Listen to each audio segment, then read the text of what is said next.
Welcome to Paths That Cross.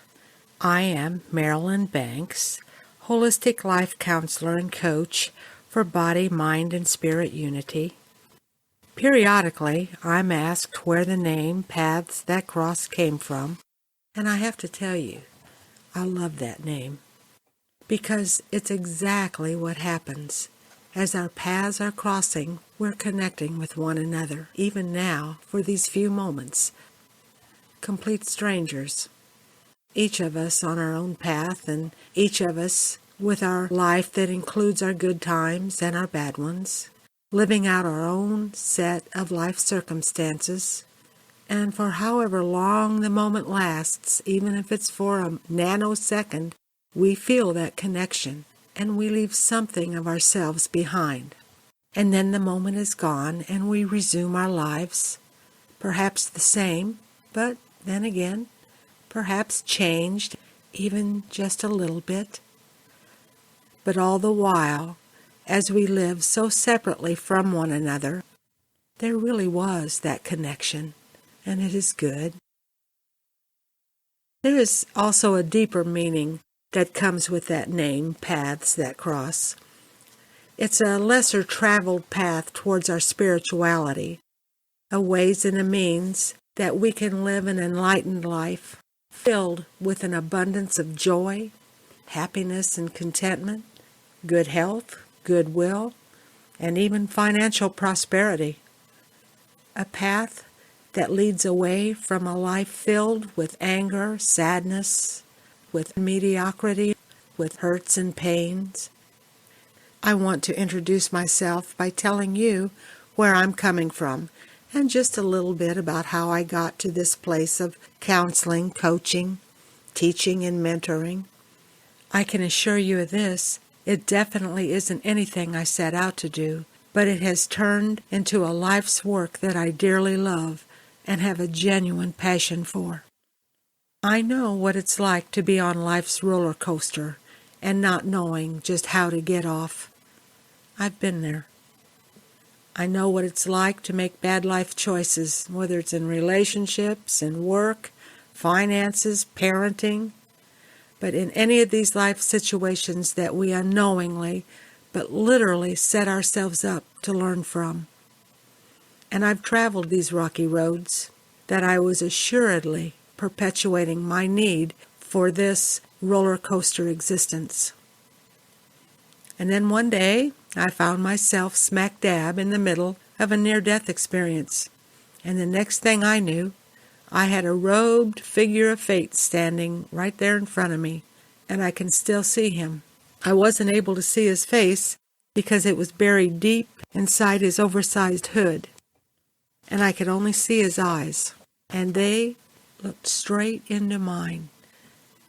And without judgment, he rather quietly asked, just what did I want to do in my life? What did I want to do about all of this chaos I've brought on myself and others around me? And did I really want to continue on with it?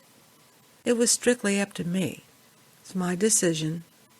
It was my choice. Well, I can honestly say he got my attention, and these many, many years later, I can still see those blue, blue eyes, and I can still hear that calm voice, and his words still reverberate in my ears, and I made my choice. It was an initiation into my own period of what is generally referred to as a recovery, a period that took an honest reflection of my life as I had lived it, and it included all of my relationships, and it involved my taking complete inventory, evaluating all my thoughts, my attitudes, my feelings, my actions and reactions. I had to look at my anger, and I had to look at my sadness, both past and present. And over time, I began to see myself in a different light. And instead of living by reacting, I began to take charge of myself. I began to take charge of my life. And slowly, in the beginning, as I gained confidence in myself, one step at a time, I began to find me. And I liked her. I began living my life not as I thought it should be, but most importantly discovering and eventually believing just how life could be. It didn't have to be hard. And there didn't have to be struggle. And I didn't have to be angry. And that I didn't need approval of others as long as I had earned my own. And I didn't have to have others' acceptance as long as I was true to myself. And I learned to be okay, just to be me, as I willingly became a much, much better me, but me. And now, what seems a lifetime later, with a keener knowledge and insight and understanding, I'm able to help others get off of their own roller coaster as they meet and deal with their paralyzing fears. And as we begin the process, and a process it is, of uncovering the negative belief systems that stop them from achieving any real success and overcoming the parasitic insecurities and vulnerabilities that perpetuate the same problems, the same circumstances, over and over and over. The faces change, but the reoccurring situations remain the same as they begin to recognize their own part in their drama, that through their bad choices and poor judgments, they've created their unhappiness and discontent. And as they get an understanding that they really do have a choice how they live, it gives them a permission to change themselves, to change their way of life. And the heaviness lifts as they lighten up and they start to feel good again about themselves, about life, and joy begins to surface. And it is good just to be alive as they give themselves permission to take charge of their life and become the person they were born to be, freeing that spirit that loves to laugh, play, love, and enjoy themselves, their family, their friends, their life. And it can happen if they are willing to commit to the process of being open and receptive to the changes that are necessary to bring happiness and contentment into their life. If they are willing to commit to the heavy responsibility that comes with holding the self accountable for the dis-ease of their life experiences in the past and in the future. We are a victim of ourselves, of our own choices, our own judgments, and our own decisions. If they are willing to learn how to check their ego at the door and let go of their addictive need for fear, anxiety, frustration, and chaos. And if the answers are yes, we'll walk that path together. Because this path isn't for sissies. It takes courage to walk it. It takes more than merely wanting it. It takes a commitment to fight the resistance and the fears of change, because we hold on to what we know. And it takes not only an immense desire, but a will for change. And it is through the process of change that change is created. And as a reminder, responsibility only means the ability to respond to a given situation. For some of us, there comes a time when we know there just isn't any other way out. We know we can't take the high road any longer. It just doesn't work that way for us. And we are aware we have to take that path less traveled. The term holistic has become quite the buzzword with many meanings and applications and is painted with a wide brush with broad strokes.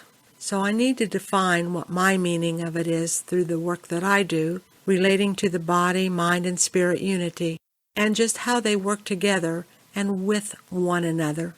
Although separate, Each of these three bodies are composed of their own trilogy, each having its own body, its own intelligence, and its own nature, which is the spirit, each one constantly communicating with one another, tuning into one another, cluing the others in as to our state of spirit, translating whether we're happy or sad, frustrated or contented, angry or at peace, bitter or sweet.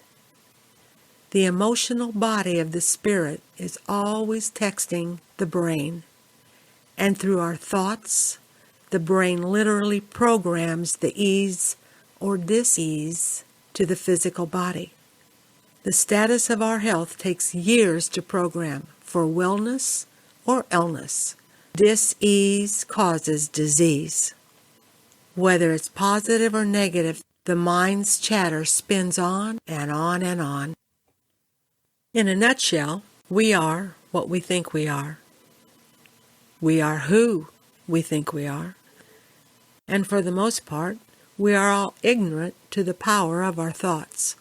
We're not aware as to how strong they are, how potent they are, that a thought is merely energy, and the dominant energy wins out and creates and builds our realities. And so, I work with the mind, the psychological part of us, the what and the whys, and the power of and behind our thought patterns, those internal messages that literally create the circumstances in our life and manifest the physical, emotional, and even the material in our world and in our lives. Every illness, disease in our physical body has a negative attitude or emotion or thought or pattern attached to it, causing it. Talk about our carbon footprints we leave on the earth. We're leaving them on ourselves every minute of every day right now. With every emotion that we feel, every negative thought that we think, we leave something of it behind on us. I work with the emotional body to cleanse and clear out the gunky negative energies left behind from overt and covertly repressed emotions and feelings, not only just in this lifetime, but lifetimes of them that we've brought in with us. Oh yes, the subconscious remembers it all. It is the state of mind of our spirit that programs our attitudes in life, and whether we're happy, joyful, serene, depressed, miserable, frustrated, angry, bored, and discontented, or ill. Each has the power to create its own reality, its own circumstances, bringing them to us so that we can feel what we feel. And the patterns continue on and on until we break them. To work one of the body, mind, and spirit, all three have to be considered. They are the triplets. Very different personalities, very different roles, but they're all connected. We can't deal with just one without the other two being right there beside it, listening, talking, touching, feeling, tuning in, and being. Each one thinking and merging in with the other. So, why would you want to come to me? It usually begins with a call or an email or a session for meditation classes or counseling. Coaching part of my work generally comes as the client advances on their path.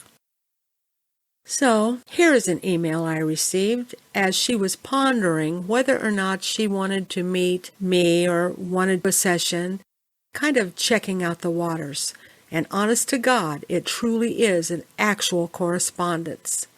Obviously from someone who stays in her head, which is not uncommon. A left-brain professional who's willing to put her toe in the water, but not sure if she wants to jump in. Cautious, somewhat detached, but she's definitely reaching out. And as it turns out, it was a plea for help. Oh my God, who am I and what is this all about? I was given your name by one of your clients who is a very good friend of mine, and I am interested in learning more about what you do and how you might be a benefit to me. What I'm interested in accomplishing is exploring answers to the following questions. Who is my authentic self? What is happiness and how do I find it? What do I want to be when I grow up? How and when will I find contentment? What are my true loves in life?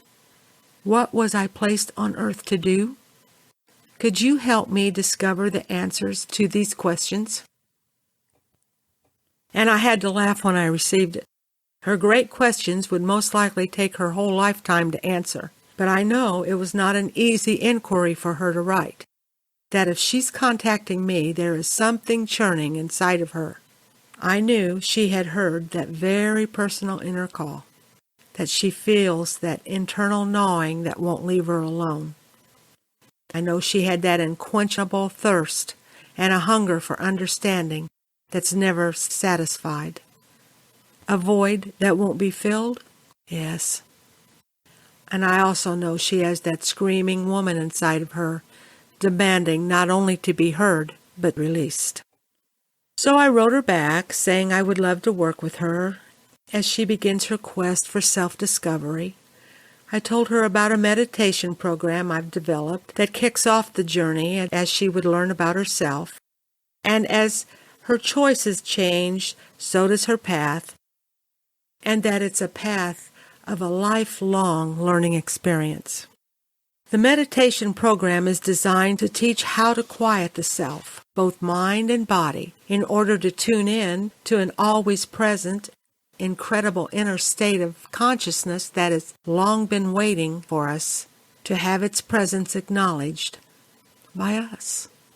We touch into connecting with the inner source to do some inner child communication, to do past life and age regressions, and all the while working with letting go of the resistance that gets in the way of our achieving the state of inner contentment that she's yearning for.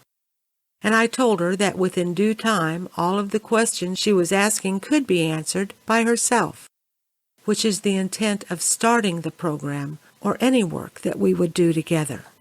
Well, she and I have worked together for years now.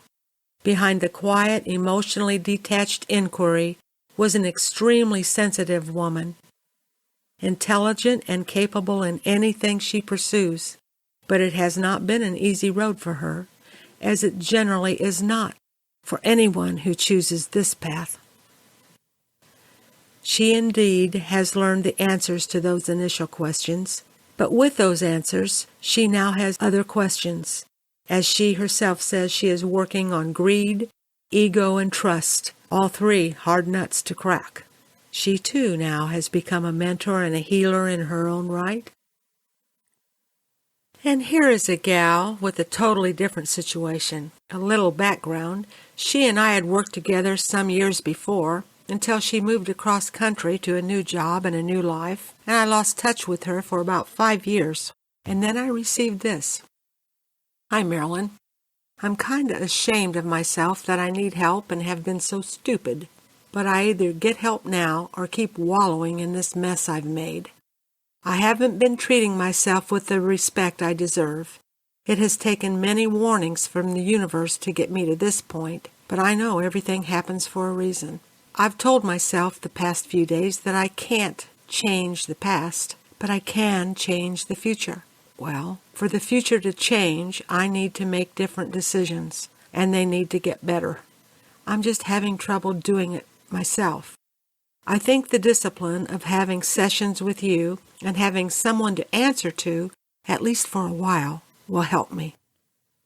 Her year had been the pits, and a short list of it included a DUI and a night in jail, attorney fees that ended up depleting her bankroll. She lost her driver's license and was sentenced to community work and probation for a year. She lost her independence. She was grounded.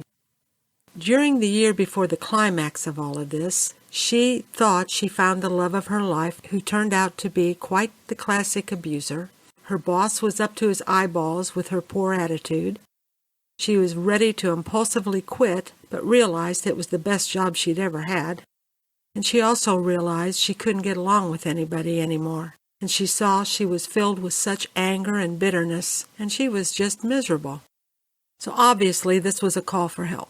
Well, I let her know that as long as she was open and willing to come in for a complete and total rehaul, her habits, her ways, her thinking, we could work together again, but it would take a commitment and work on her part. The good news was that she was miserable enough she heard the cry loud and clear. She was seeing the flags. She was already realizing she needed to slow down and seemed ready to take the necessary action to get her life back on track, which was good, very, very good. And we worked, and we laughed and we cried, and she saw her own light and embraced it, and still is. As she once again has moved across country, our paths have separated again, but the rest of her story is a good one. Another one who has blossomed into such a beautiful rose, and I have had the pleasure of witnessing it. And then there's the woman who was in serious physical trouble. Her severely ailing heart was what brought her to me.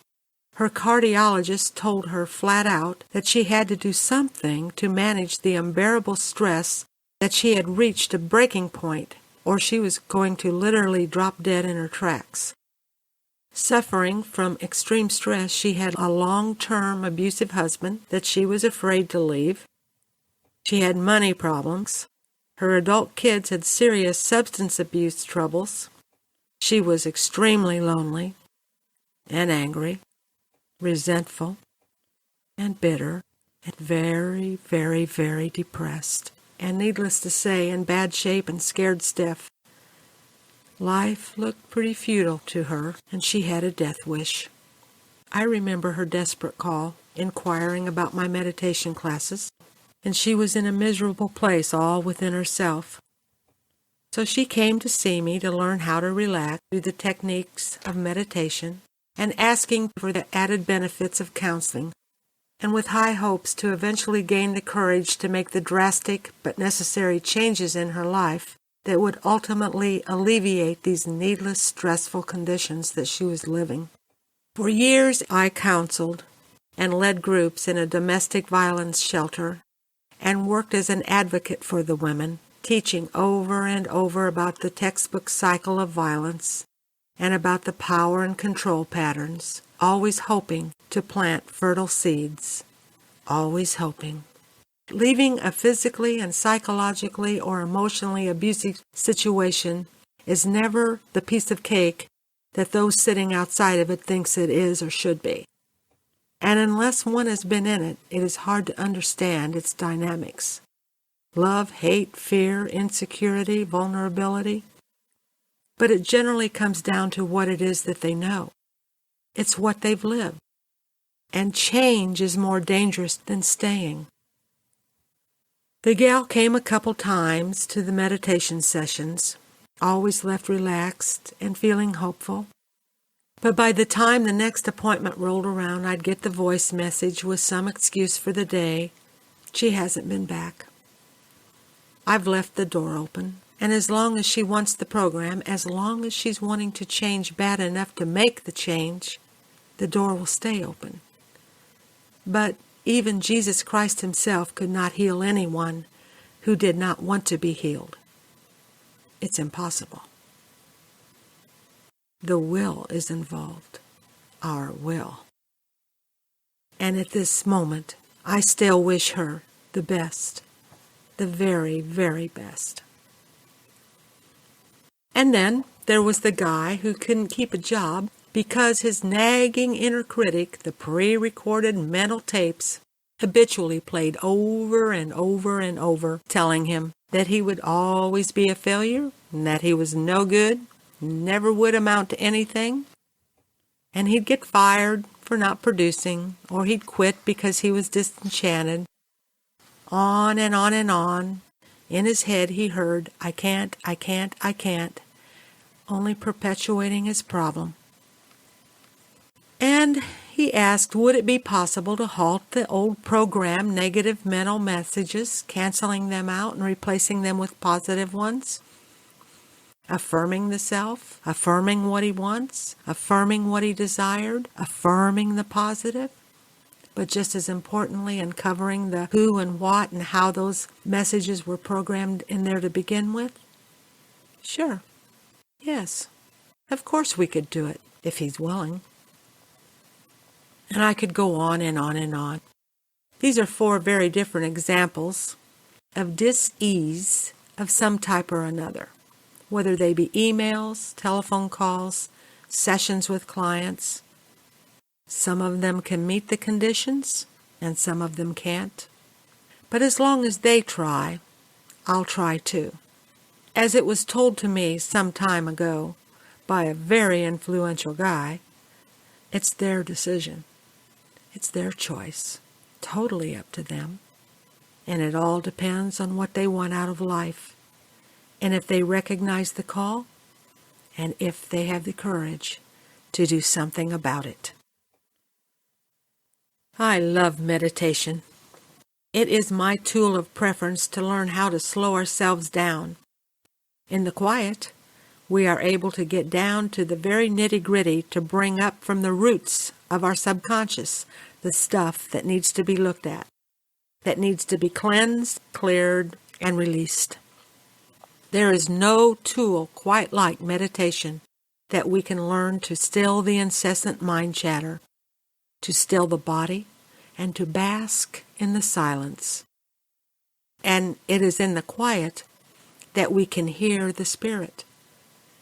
It is in the silent zone that we can differentiate the voice of our big self from our little one, and we can listen.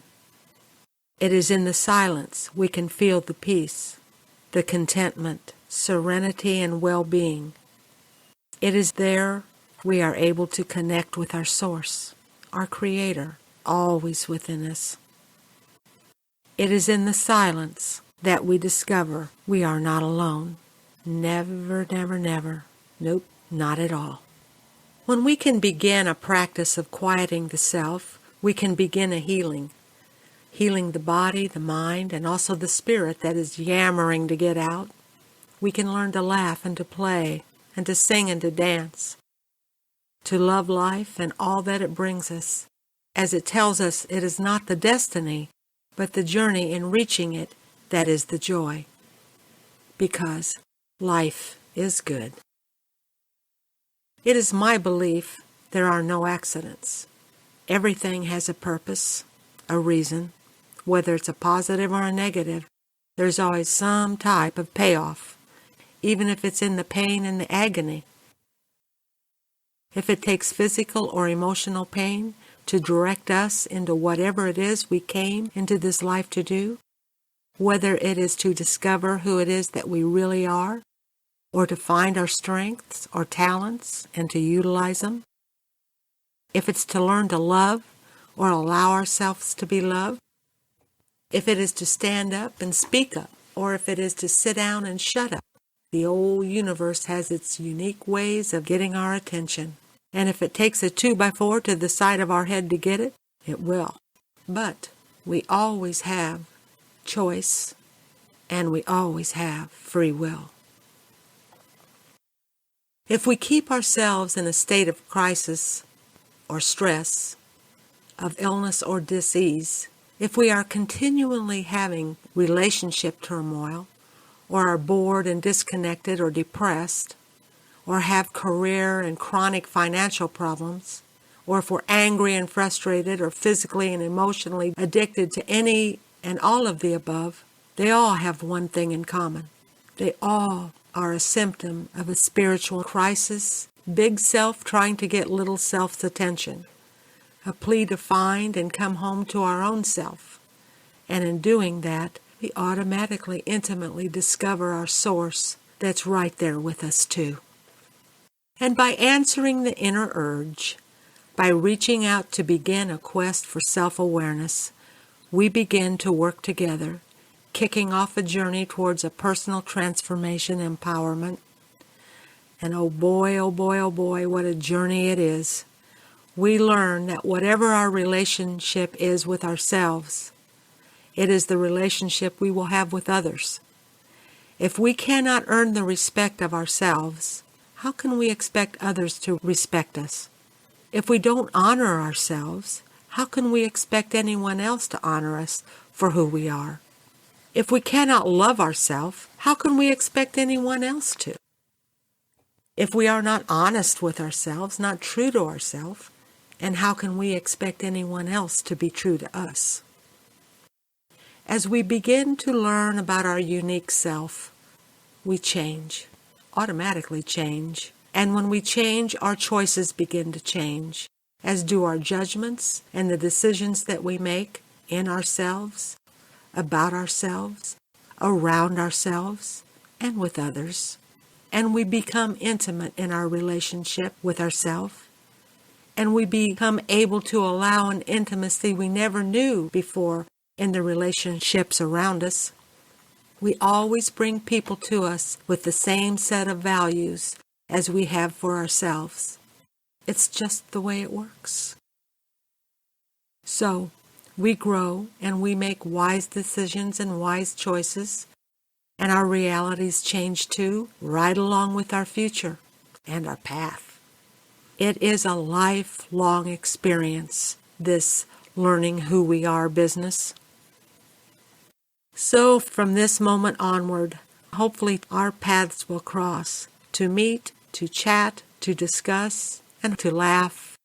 And in the meantime, remember, slow down, take a deep breath, and enjoy the good that is all around you. Peace be with you, O beautiful ones. Life is good, and all is well. And so it is.